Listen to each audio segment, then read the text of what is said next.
स्वागत है सभी को। सुप्रभात।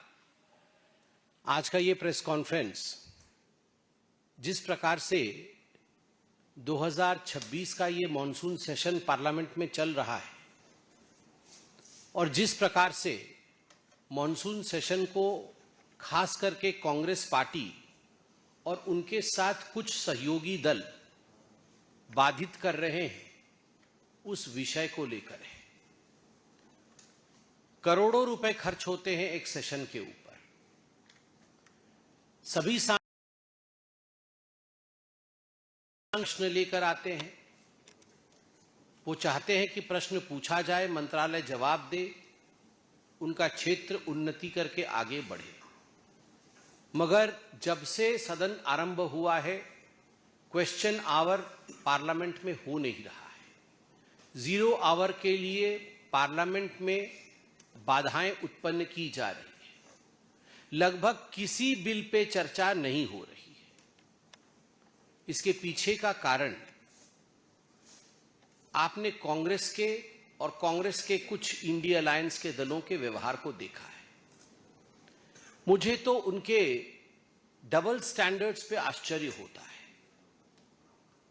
कल हमने दोपहर में टीवी में देखा कि मल्लिकार्जुन खड़गे जो राष्ट्रीय अध्यक्ष हैं कांग्रेस पार्टी के, उनके बेटे प्रियंक खड़गे जी ने कर्नाटक में हुए पेपर लीक के ऊपर पुलिस कांस्टेबल भर्ती, उसमें जो घोटाला हुआ, उस पे जो अनियमितताएं हुई हैं, गड़बड़ियां हुई हैं, उसको लेकर जब छात्रों ने आंदोलन किया और मीडिया के बंधुओं ने प्रियंक खड़गे जी से पूछा कि क्या आप इसकी जिम्मेदारी लेंगे, क्योंकि आप गृह मंत्री हैं और आपके अंतर्गत ये सब कुछ हो रहा है, तो बड़े अहंकार से प्रियंक खड़गे जी ने कहा कि ठीक है, पहले छात्रों को 25 दिन उपवास करने दो, 25 दिन का हंगर स्ट्राइक करने दो, फिर हम लाठीचार्ज करेंगे और उसके बाद मैं अपने रेजिग्नेशन के विषय में चिंता करूंगा। और इस पर अभी तक राहुल गांधी जी की चुप्पी है और मैं दावे के साथ कहना चाहूंगा कि आज भी वो पार्लियामेंट शायद चलने नहीं देंगे।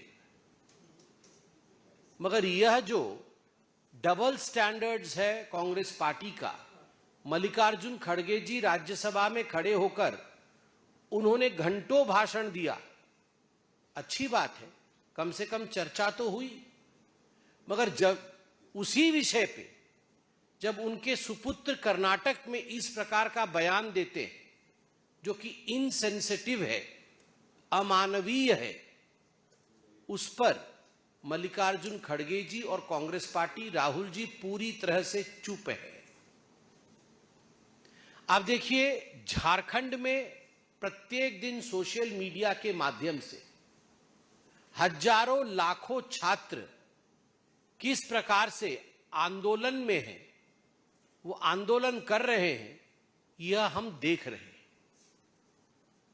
और कांग्रेस पार्टी एक शब्द झारखंड में आंदोलन में बैठे छात्रों के पक्ष में बोलते नजर नहीं आ रही है, पार्लियामेंट में उस विषय को उठाते नजर नहीं आ रही। एक तख्ती आपने देखा, कोई कांग्रेस का सांसद मकर द्वार पे झारखंड के एग्जाम को लेकर, जेपीएससी एग्जाम, जो 14वां जेपीएससी एग्जाम हुआ था, पब्लिक सर्विस कमीशन का एग्जाम झारखंड का, जिसमें पेपर लीक हुई थी, उस विषय में एक तख्ती किसी भी कांग्रेसी के हाथों में देखा?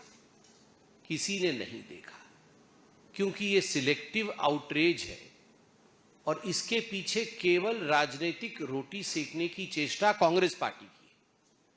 आपको आश्चर्य होगा, मैं कुछ बिल्स का नाम लूंगा जो बिल पास हो गए, लोकसभा में पास हो गए, मगर उन पे 1 मिनट की भी चर्चा नहीं हुई।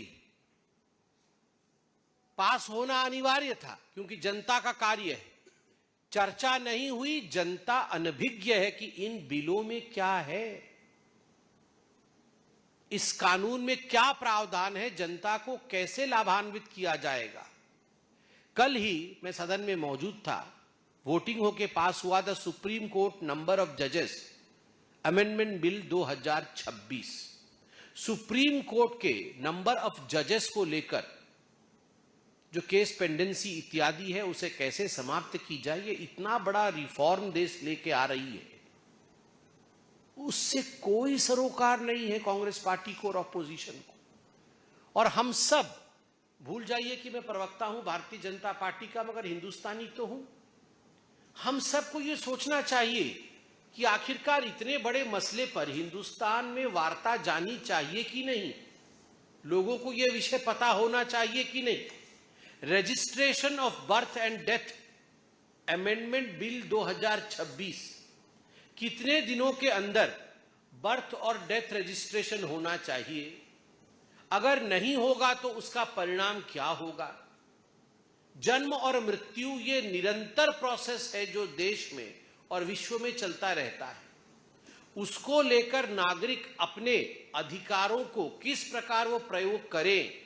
क्या नया कानून आया, एक मिनट की भी चर्चा नहीं होने दी कांग्रेस पार्टी और उनके अनुयायी दलों ने।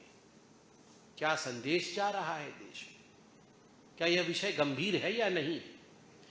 कल निर्मला जी मौजूद थी, मेरे सामने ही चर्चा चल रही थी, उन्होंने इंट्रोड्यूस किया the bankers book evidence bill 2026। ये कितना बड़ा रिफॉर्म है। सभी का सरोकार बैंकिंग से है, मगर बैंकिंग से सरोकार रखने वाले भारत की जनता को the banker books reform bill के बारे में कोई चर्चा सुनने को नहीं मिलती है, क्योंकि वहां हुड़दंग मचा हुआ है। और हुड़दंग भी कैसा, अगर हुड़दंग के पीछे सबके तरीके होते हैं। ऐसा नहीं है कि हम ऑपोजिशन में नहीं थे, हम ऑपोजिशन में थे। हमने भी ऑपोजिशन के नाते जो अपना दायित्व था उसका निर्वहन किया, मगर ऑपोजिशन के नाते पूरे देश के साधु संतों का अपमान करना, साधु के वेश में आना, साधु को चोर दिखाना, श्रावण के महीने में जब हजारों लाखों लोग कावड़ यात्रा में निकले हुए हैं, वैसे में आप साधुओं को चोर के रूप में दिखाना, साधुओं को घसीट घसीट के लेते हुए आप जा रहे हैं, वह भी देश के सबसे बड़े लोकतांत्रिक मंदिर के प्रांगण में। एक साधु को घसीटना, साधु को मारने की कोशिश करना, ये गांव गांव तक क्या खबर पहुंचाती है। कहीं ना कहीं ये अंतर मन के अंदर गांव में ये खबर पहुंचाती है कि सारे साधु चोर हैं।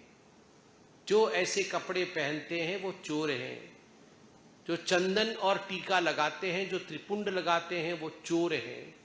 चोरों को पकड़ो और उन्हें पीटो। क्या किसी भी धर्म में,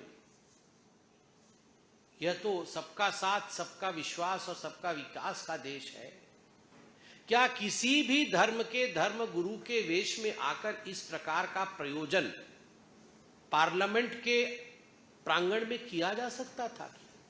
आप सोचिए, केवल हिंदुस्तान नहीं विश्व जल उठता अगर इस प्रकार से वेश बदल करके किसी और धर्म के धर्म गुरु को घसीटते हुए, पीटते हुए चोरों के रूप में दिखाया जाता। मगर आपने हिंदू धर्म का जो अपमान किया पार्लियामेंट के प्रांगण में, यह अक्षम्य है। समय बताएगा, रण अभी शेष है, समय बताएगा कि इसका नतीजा क्या होगा।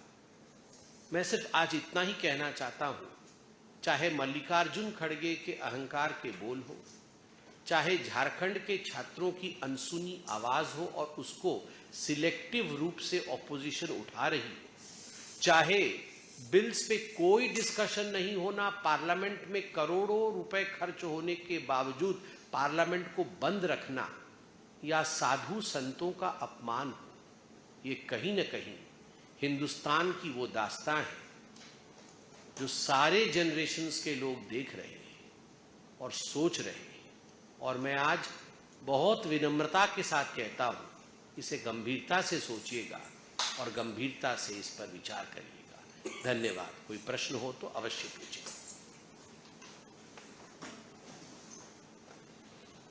धन्यवाद।